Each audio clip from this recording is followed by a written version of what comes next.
UP में वही question देते हैं, इसे गांधी एरा से कोई दो तीन क्वेश्चन देंगे। जैसे तुम्हारा मैंने कहां तक करा दिया था, 1920 तक करा दिया था।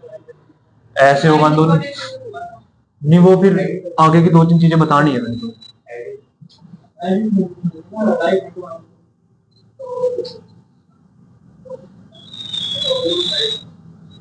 हिस्ट्री को तुम्हें थोड़ा सा रिमेम्बर करा देता हूँ। एक तो सबसे पहले हिस्ट्री का बता रहा हूँ, वो टॉपिक गांधी का रहना वो थोड़ा खत्म कर लेते हैं।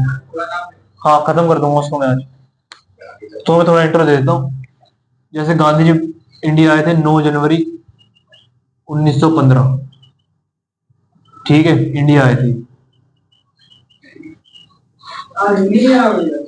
हिंदी करा दूंगा या कल करा दूंगा हिंदी में तुम्हें, ठीक है? हिंदी कर लेंगे, कल कर लेंगे। इंडिया आए थे गांधी जी, बस ये लास्ट आज।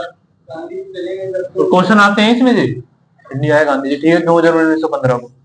और इनका जन्म भी याद रखना, जन्म हुआ था। करंट में लिख लो, हिस्ट्री में लिख लो, जहां मर्जी लिख लो, बस तुम्हें याद चाहिए मेरे को। जो मैंने यहाँ लिखा तुम्हारे दिमाग में छप जाना चाहिए, सवाल आ रखे हैं उसमें भी, ठीक है? बर्थ हुआ था इनका 2 अक्टूबर 1869 पोरबंदर गुजरात में।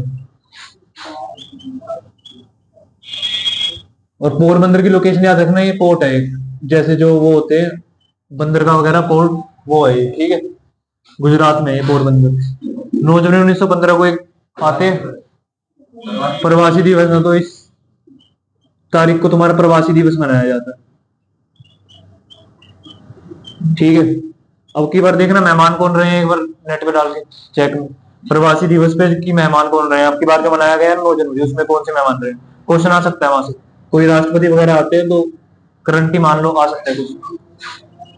26 जनवरी 1900, अभी क्या चल रहा है 2026। एक तो इसकी थीम याद रखना क्या थी, स्वर्णिम भारत। क्वेश्चन आ जाएगा विकासशील भारत, आत्मनिर्भर भारत, तो स्वर्णिम भारत है आपकी बात, ठीक है? स्वर्णिम भारत।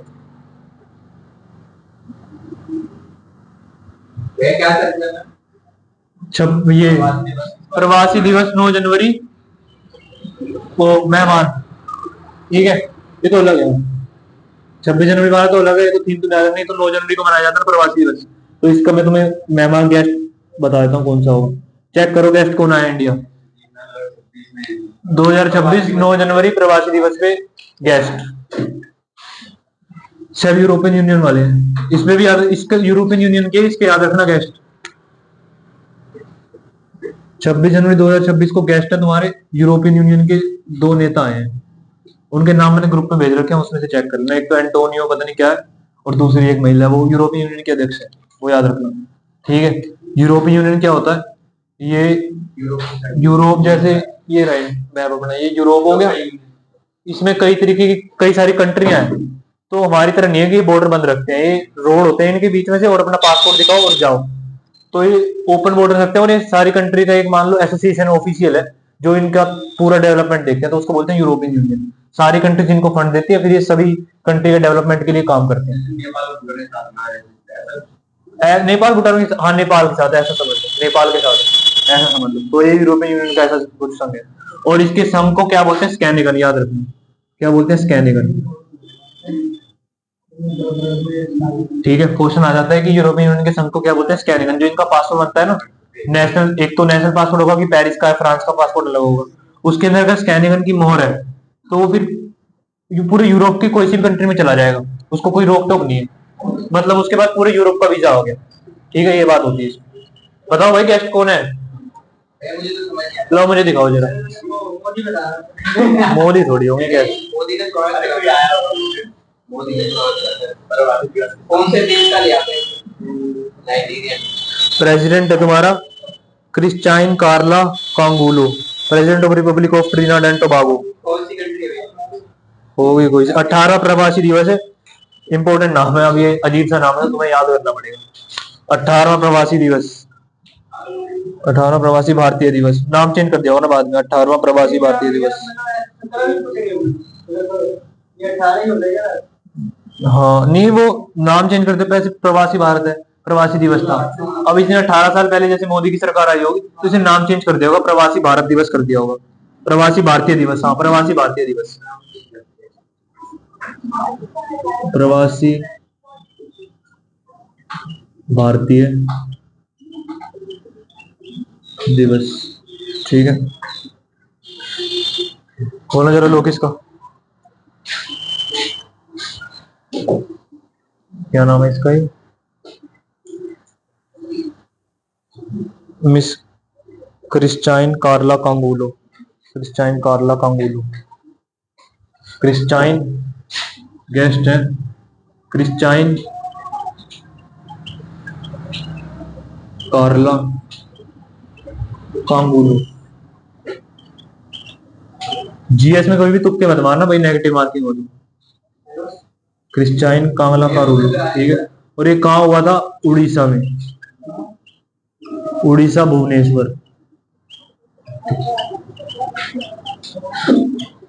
ठीक है, इसके बाद तुम देखो भाई, इतना हो गया था। फिर पहला सत्याग्रह 1917 चंपारण।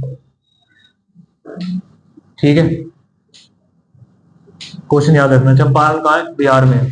ठीक है, 1918 दूसरा इनका सत्याग्रह कौन सा था? अहमदाबाद था, खेड़ा, खेड़ा सत्याग्रह।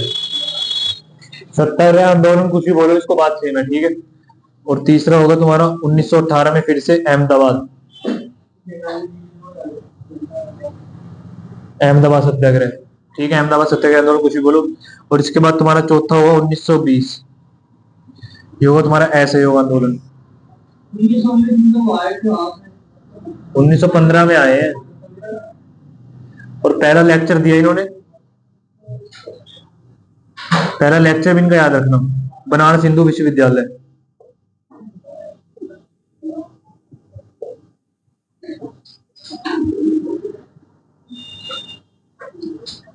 एक बार चेक करें गांधी जी जेल में कब से कब तक रहे?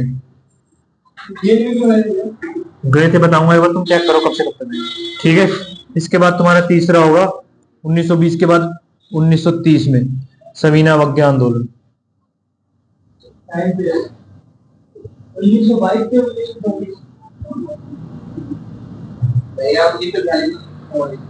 कितना? 1944 इससे पहले बताओ, इसके पहले टाइम पे भी रहे?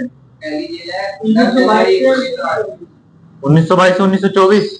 इसके बाद की बताओ, एक भी हो रहा है भैया। पहली जेल है 10 जनवरी 1908। वो बताओ तुम, 22 और 22 के बाद बताओ, 30 के आसपास है वो बताओ। 1942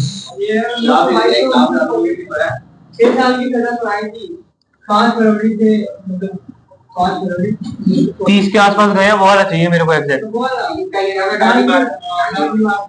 30 से कहाँ तक गए वो चाहिए मेरे को। 26 जनवरी से लेकर 26 जनवरी 24 के बाद को लिया।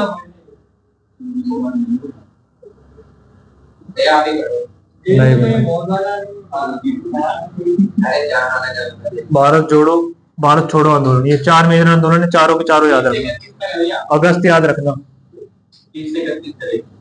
ठीक है, एक साल है ना।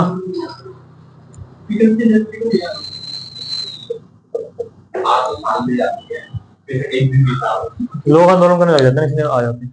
भारत छोड़ो आंदोलन अगस्त 1922 में, अगस्त का नाम आता है इसलिए मैंने तुम्हें बता दिया। ठीक है, है खिलाफत आंदोलन वो 1919 में था। खिलाफत आंदोलन वो याद रहो 1919 में था, वो छोड़ो। उसके बाद देखो 1920 तक तो मैंने बताया था असहयोग आंदोलन। ठीक है, इसमें से तुम्हें मूवमेंट याद रखनी है, एक चोरी चोरा मूवमेंट हुई, तो उसके बाद ये बंद हो गया था। कौन सी मूवमेंट हुई थी? चोरी चोरा मूवमेंट।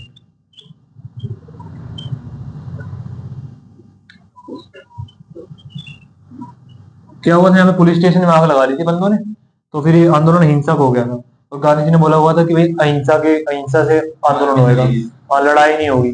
तो अब लड़ाई हो गई थी यहाँ पे, चला दी, तो इन्होंने फिर आंदोलन वापस ले लिया। ठीक है, इतनी बात याद रखना। और ये 1922 में हुआ था चोरी चोरा, ये भी, इसका भी ये रहता है।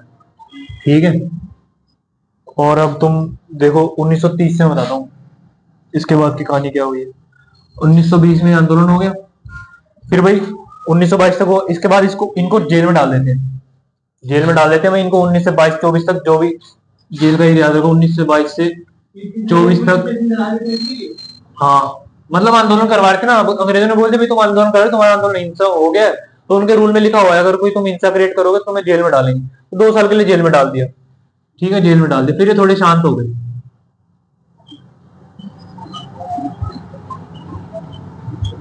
ठीक है, अभी तक तो भाई पहली बार फर्स्ट जेल, थोड़े शांत हो गए अभी। अब ज्यादा मतलब कुछ ये करते नहीं, थोड़े शांत हो गए। 6-7 साल इन्होंने जेल से आए, फिर 6 साल बिल्कुल आराम से, कोई कुछ नहीं करा, बिल्कुल आराम से निकाले। इसके बाद आते 1930, नमक कानून आया था। अब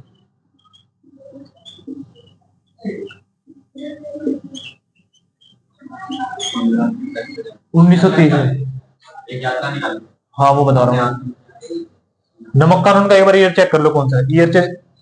नमक कानून 1930 में आता है। ये कानून क्या है कि भाई कोई भी इंडियन नमक नहीं बनाएगा। नमक बनाने का किसको है? अंग्रेजों को। और कोई नहीं बनाएगा इंडियन नमक। अब नमक ऐसा क्यों उन्होंने मना करा? क्योंकि उनको भाई पैसा चाहिए। हमारे यहाँ पे नमक बनाने का कोई इतना बड़ा काम है नहीं। समुद्र में जाओ, पानी लेके आओ, घर में उबालो, नमक बन गया, और उसको फिर मार्केट में बेचो। लेकिन इन इंडियंस को मना कर दिया, तुम नहीं काम कर सकते।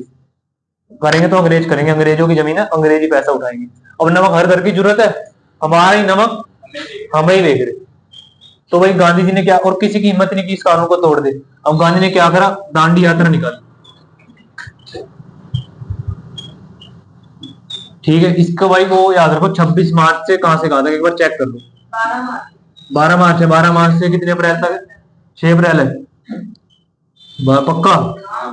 12 मार्च से 6 अप्रैल। ठीक है, ये डेट, इसकी डेट भाई याद रखनी है, क्योंकि डेट से क्वेश्चन आते हैं। ठीक है, मुझे लग रहा है 12 मार्च 26 मार्च होना चाहिए। चलो चेक कर लिया ना एक बार। ये नमक कानून भी 1930 का है। ठीक है, फिर ठीक है। दांडी मार्च, दांडी यात्रा निकाल ली। अब इसमें क्या हुआ भाई? ये गए तट तक, खेड़ा के तट तक गए। ठीक है, फिर उसके बाद क्या करा इन्होंने? वहां पे जाके नमक बना दिया। ये हुई थी तुम्हारी दांडी तक हुई थी, गांधी जी के आश्रम से हुई थी। साबरमती आश्रम, साबरमती आश्रम, दांडी तट तक, साबरमती आश्रम से दांडी तट तक। ठीक है, यहां तक यात्रा हुई। अब इसके बाद इन्होंने वहां पे नमक कानून तोड़ दिया, नमक बढ़ा दिया, नमक कानून तोड़ दिया कि भाई अब इंडियंस, मैं पहला इंडियन हूं जो नमक कानून तोड़ रहा हूं, मेरे को तुम अरेस्ट कर लो बेशक, लेकिन अब नमक तो इंडियंस बढ़ाएंगे बढ़ाएंगे। क्योंकि इंडियंस को भाई इन्होंने तगड़ा लेक्चर दे दिया, उस टाइम भड़का दिया, मतलब अपना हक देने के लिए उनको थोड़ा जागरूक कर दिया कि भाई नमक तो हमारा ही है, तो हम ही तो बनाएंगे, इसको बनाने से हमें रोक कौन सकता है। तो भाई इन्होंने बनाया। अब जेलर ने क्या करा? इनको उठा के फिर जेल में डाल दिया, जेल में डाल दिया। अब इनकी फिर इस टाइम होते हैं तुम्हारे गोलमेज सम्मेलन।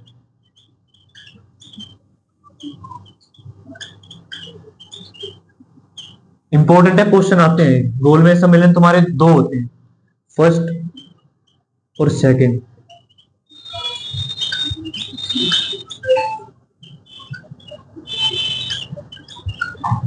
पहला होता तुम्हारा 1930 में और दूसरा 1931।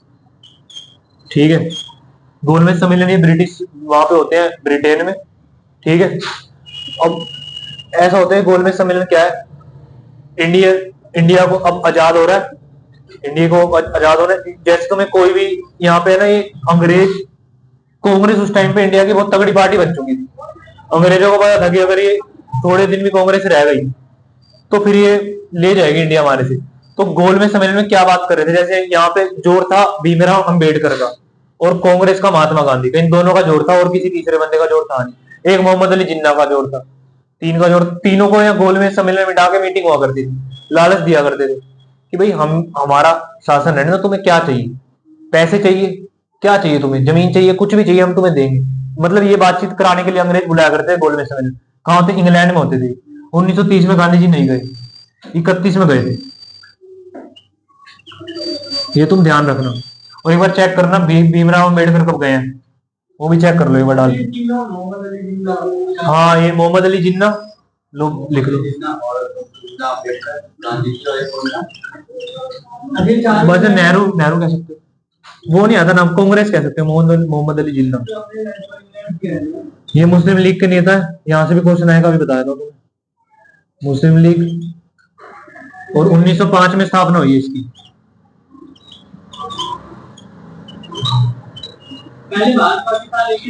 पहले सब एक था। ठीक है, ये चेक कर लो एक बार जरा, ये 1931 में गोलमेज सम्मेलन में वो गए हैं कि नहीं गए भीमराव अम्बेडकर? ये राइट, तो मैं लास्ट में चेक करके बता दूंगा, तुम इतना समझ लो। 2 गोलमेज सम्मेलन हुए, गांधी जी दूसरे वाले में गए, पहले वाले में नहीं गए। और ये भी जाने का कारण था, कारण बताता हूँ तुम्हें क्या था, और इस कारण से क्वेश्चन बनता है और बढ़िया क्वेश्चन बनता है। कारण था 1931 में गांधी इरविन समझौता होता है।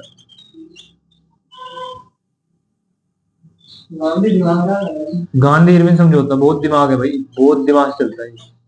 गांधी इरविन समझौता मेन याद रखना, यहाँ पे मेजर क्या बात है, सबसे मेन मूवमेंट है। क्यों मेन मूवमेंट है बताता हूँ तुम्हें। गांधी इरविन समझौता, ये इरविन जो है वहां के उस टाइम के वाइसराय का नाम था। गांधी इरविन समझौता होता है 1931 में। क्या होता है, इरविन बोलता है हम तुम्हें जेल से रिहा कर देंगे। अभी गांधी जेल में ही है, साबरमती आश्रम जा, जेल से रिहा कर देंगे। और इस टाइम क्या होता है, उसको फांसी, इंग्लैंड नहीं गए वो, तो गोलमेज सम्मेलन में गए थे, बाद में गए। 19 समझौता पहले हुआ, इंग्लैंड बाद में गए, इसी समझौतों के कारण गए थे। ठीक है, अब क्या होता है इसमें गांधी इरविन समझौते में 1931 में इंपॉर्टेंट क्यों है? इस टाइम बोट होते हैं, जहाज जहाज जहाज जहाज वही जहाज से ज्यादा शिप से जाया करते थे पहले, और कुछ नहीं पानी। एरोप्लेन तो आ गया था लेकिन कम टाइम में जाते थे। एरोप्लेन का राइट मद्रास ने कर दिया था, वो 1940 के आसपास बनाया होगा। तुम ये देखो 1931 में गांधी इरविन समझौता होता है। अभी क्यों इंपॉर्टेंट है, क्वेश्चन यहाँ से क्या बनता है, इस टाइम भगत सिंह की फांसी की डेट आ जाती है। ठीक है, लोग हद से ज्यादा प्रदर्शन, आउट ऑफ कंट्रोल है इंडिया इस टाइम। अगर भगत सिंह को फांसी की सजा सुना दी उन्होंने, और लोग गांधी जी के हिसाब से चल रहे, गांधी लोग बिल्कुल उतार हुए कि भगत सिंह को जेल में से निकाल ले, क्योंकि भाई वो नेता उस टाइम का बड़ा तगड़ा है। 22 साल में, 21 साल में उसको फांसी की सजा बोल दिया अंग्रेजों ने कि फांसी की सजा होगी इसको, क्योंकि उसने वो मार दिया था, उसका नाम भी आता है। नहीं, उसको तो उधम सिंह ने मारा था, उसने किसी दूसरे को मारा था, उसका बताऊंगा मैं तुम्हें, कोई वो जॉर्ज स्टीफन ऐसा कुछ नाम था, बता दूंगा मैं तुम्हें। हाँ, गोली मारी थी उसको, स्टीफन को। नहीं, उसी ने चला गोल, भगत सिंह ने गोली मारी, भगत सिंह ने गोली मार दी। सबूत नहीं था अंग्रेजों के पास, गवाही भी थी। अंग्रेजों ने क्या करा, पेश करने के लिए जो भगत सिंह के साथी थे उनसे गवाही दिलवाई। तो कोई गवाही थोड़ी थी उनके पास, अरेस्ट भी नहीं कर पाते वो तो खुद ही अरेस्ट हो गया था। अब देखो क्या हुआ, मेन बात क्या है, इस टाइम भगत सिंह को फांसी हो रही है, डेट आ चुकी है, पूरा देश भाई गांधी पे प्रेशर डाल रहा है कि हम तुम्हारे कारण हिंसा नहीं कर। गांधी कह रहा है भाई हिंसा मत करो, मैं छुड़वाऊंगा, सब बातचीत करवाऊंगा। सारे गांधी पे डिपेंड है। इरविन आता है भाई भारत, भगत सिंह को तो छोड़ेंगे नहीं, अगर उसको छोड़ दिया वो देश ले जाएगा हमारे से। गांधी से बातचीत करते हैं कि तुम इनको समझाओ थोड़ा, और भगत सिंह के मैटर में इनको थोड़ा सा कंट्रोल करो जनता को। तो भाई गांधी हाँ कह देते हैं कि ठीक है, तुम भगत सिंह को फांसी देनी है तो मुझे उससे कोई मतलब नहीं है, बस तुम ऐसा करो, मेरे को रिहा करो, और मैं गोलमेज फिर इसकी शर्त होती है मैं तेरे को रिहा कर दूंगा। जेल से रिहा होने के लिए बातचीत हो रही है सारी की सारी, जेल से रिहा करवाने के लिए उसने कहा ठीक है तुम दो फांसी, मेरे को कोई मतलब नहीं है। इसने बोला ठीक है, जेल से रिहा कर दूंगा, लेकिन गोलमेज सम्मेलन में आ जाए। ये गोलमेज सम्मेलन में जाने के लिए, इसके बाद अभी गोलमेज सम्मेलन में जाएगा और रिहा हो जाएगा, फिर अभी जेल से रिहा।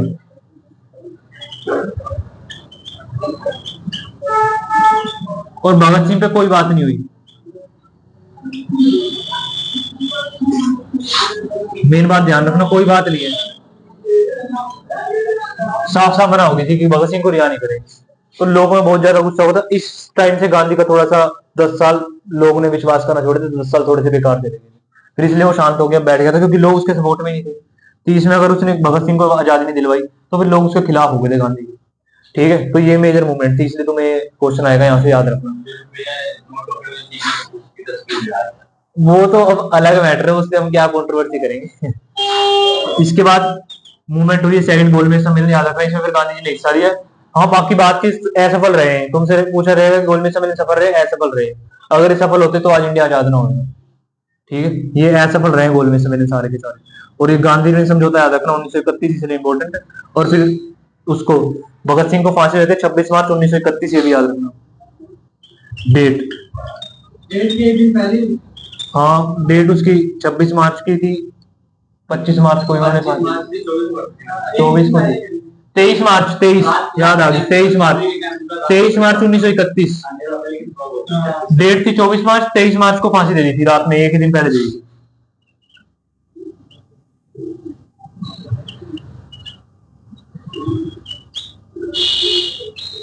ठीक है, इसमें 3 नाम थे, वो तीनों नाम याद रखना। 23 मार्च 1931 को फांसी दे दी थी, ठीक है। और इसके बाद तुम्हारा आएगा 1931, फिर इसके बाद 42 का भारत छोड़ो आंदोलन, और 32 का और बताना है। ये नोट करना है क्या? कर लो फटाफट, नोट करो। फिर एक 32 का बताना है। चंद्रशेखर आजाद भी उस टाइम में थोड़ा जिंदा था, फिल्म में दिखाते तो है उसकी, वो सनी देओल वाली फिल्म है। फांसी होने नहीं देते उसको, 24 मार्च की, 23 को फांसी होने नहीं देते, होने नहीं देते, जनता आ जाती। वो रात में आ गई थी, तो अंग्रेज देख के डर गए थे भाई, और वो मार्च भी निकालना था उन्होंने कि भाई हम मार्च निकालेंगे, चलो ठीक है फांसी दे दी, ओके कोई नहीं, बॉडी दो हमें, जुलूस निकालना। तो वो भी उन्होंने बॉडी भी नहीं दी, क्योंकि वो डर गए थे, बहुत ज्यादा डर गए हैं। जुलूस मतलब वही रैली वगैरह टाइप समझ सकते हो तुम, जैसे सम्मान समारोह के टाइम पे। देखो इसके बाद इंपोर्टेंट 1932 पूना पैक्ट है भाई, ये भी इंपोर्टेंट है। किसके बीच हुआ ये? बी आर अम्बेडकर और गांधी जी के बीच में।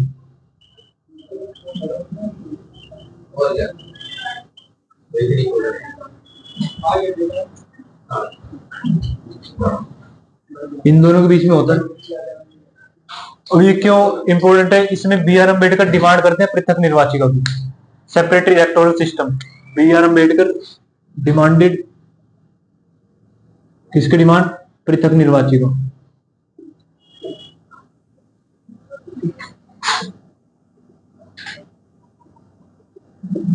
क्या भाई? Separate electoral system.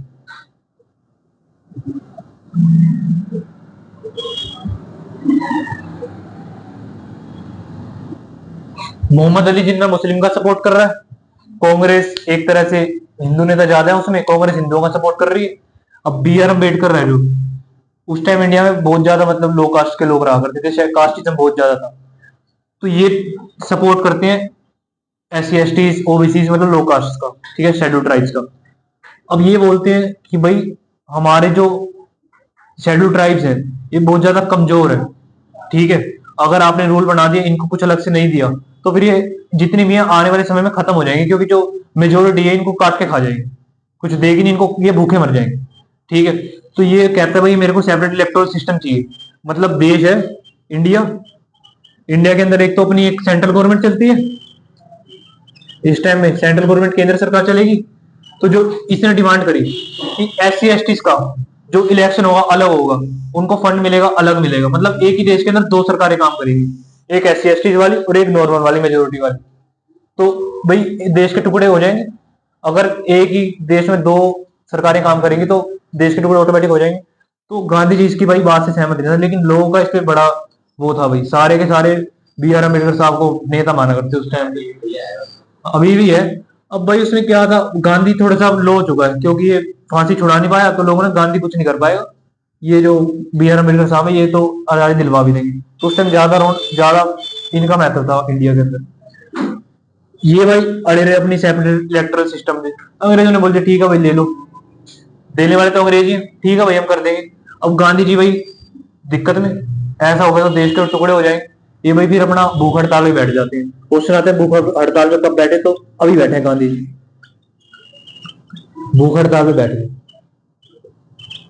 ठीक है। अब यूपी से क्वेश्चन आ जाएगा कितने दिन के लिए भूख हड़ताल में बैठे, कहीं से क्वेश्चन आए ना आए, यूपी जरूर ऐसे उल्टे सीधे सवाल पूछेगा कि कितने दिन के लिए भूख हड़ताल के लिए बैठे, ये जरूर आएगा, तो तुम याद भी रखना। देख के बता दूंगा मैं तुम्हें, चेक करके बता दूंगा कितने दिन, मेरे को डाल देना, मैसेज में ग्रुप पे डाल दूंगा। लेकिन यूपी में उल्टे सीधे सवाल पूछने हैं तो भाई ये तो पूछेंगे, ठीक है। एक बार इन्होंने पूछा था कि गांधी जी ने धोती पहली बार कब पहनी थी इंडिया में, आया क्वेश्चन, यूपी में ऐसे उल्टे सीधे सवाल जरूर पूछते हैं, धोती कब पहली बार पहनी इंडिया में, खादी से, वो क्वेश्चन उन्होंने पूछना था खादी से बना हुआ कब पहना, क्योंकि खादी का जो है ट्रेंड लेके आए थे, तो ये उन्होंने पूछना था। तो 1918 में देते हैं वो ऐसा, उन्होंने कोई, मैं कह रहा हूँ गांधी से और नेहरू से एक क्वेश्चन उन्होंने ऐसा डालना, गांधी से और उससे सुभाष चंद्र बोस से एक क्वेश्चन उन्होंने ऐसा डालना ही डालना कि बच्चे का दिमाग घूम जाए, जिसने कुछ पढ़ा ही ना हो। उस हिसाब से वो डालते ही। कितने दिन के लिए मैं तुम्हें बता दूंगा देख के। 2 दिन ने डिमांड कर दी, 6 दिन का, ठीक है भाई 6 दिन है, बाकी मैं चेक कर लूंगा। 6 दिन याद रखना, 30 दिसंबर से वो डेट, ठीक है मत याद रखो, डेट मत याद रखो, कोई जरूरत नहीं, बस तुम 6 दिन तक ये याद रखना, वो तुम ऑटोमेटिक एलिमिनेट कर दोगे। तो देखो भूख हड़ताल हो गई है, तो बी आर अम्बेडकर, अब इसको थोड़ा सा तरस आ गया, पता नहीं लोगों का प्रेशर और कुछ भी हो गया, ये गांधी जी के पास जाते हैं और अपनी सेटलमेंट हो जाती है कि ठीक है भाई मैं निर्वाचक मंडल कैंसिल कर रहा हूँ, या कुछ सिखाया हुआ कोई, इन दोनों के बीच में बातचीत होती है कुछ ना कुछ। 6 दिन के लिए गांधी जी भूख हड़ताल बैठ जाते हैं, फिर इनका पृथक निर्वाचक की डिमांड कैंसिल हो जाती है। ठीक है, अब डिमांड कैंसिल होगी, डिमांड कैंसिल, अब पता नहीं इनके अंदर क्या बात हुई, वो अब तक रहस्य का रहस्य ही, डिमांड अब कैंसिल कर दी इसने 1932 में। और उसका जो एग्रीमेंट बना वो क्या बना, पूना पैक्ट, उसको किससे नाम से जाना जाता है, पूना पैक्ट, तो वो तुम याद रखना। ठीक है, कोई दिक्कत इसमें, कॉन्सेप्ट में पेपर में आता है। इसके बाद तुम्हारा आएगा 1932, फिर इसके बाद कोई ऐसा इंपॉर्टेंट ईयर बचता नहीं है। अब तुम्हारा वो आ जाएगा फिर डायरेक्ट सीधा 1942, भारत छोड़ो आंदोलन।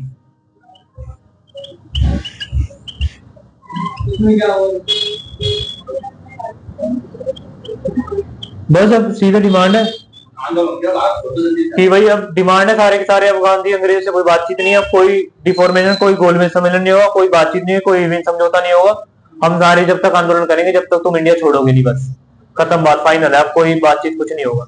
मैं अब आंदोलन को जेल में डालना, जेल में डालू, लेकिन अब मैं अपने आंदोलन से पीछे नहीं हटूँ, क्योंकि अगर फिर से पीछे हट जाएगा तो फिर लोग नेता छोड़ देंगे, अब फिर गांधी जी को कोई पूछेगा नहीं, क्योंकि 2 बार 1920 में छोड़ दिया, 1931 में छोड़ दिया, अब अगर दोबारा छोड़ देंगे तो फिर कौन रहेगा, कोई साथ देगा नहीं, फिर तो बी आर अम्बेडकर साहब है, फिर वही लेके जाएंगे, वही लेके जाएंगे फिर। तो इसीलिए भाई अभी फाइनल कॉल हो चुकी है, सारी पार्टी इनके साथ है, और जो मतलब गरम दल के नेता जो मतलब चाहते थे कि हम अहिंसा से, वो भी अब नेता कोई ज्यादा बचे नहीं है, ज्यादा मैक्सिमम इस टाइम पे मार दिए थे, खत्म कर दिए, शहीद कर दिए। तो अब ये बचे, अब आंदोलन हो रहा है पूरे देश में, सारे मार्च मूर्च निकाल रहे हैं, और सारे गांधी जी के साथ है, लीड कर रहे हैं गांधी जी। अंग्रेजों ने गांधी जी को 2 साल के लिए जेल में डाला, लेकिन फिर भी आंदोलन कम नहीं हुआ, आंदोलन होता ही रहा, होता ही रहा।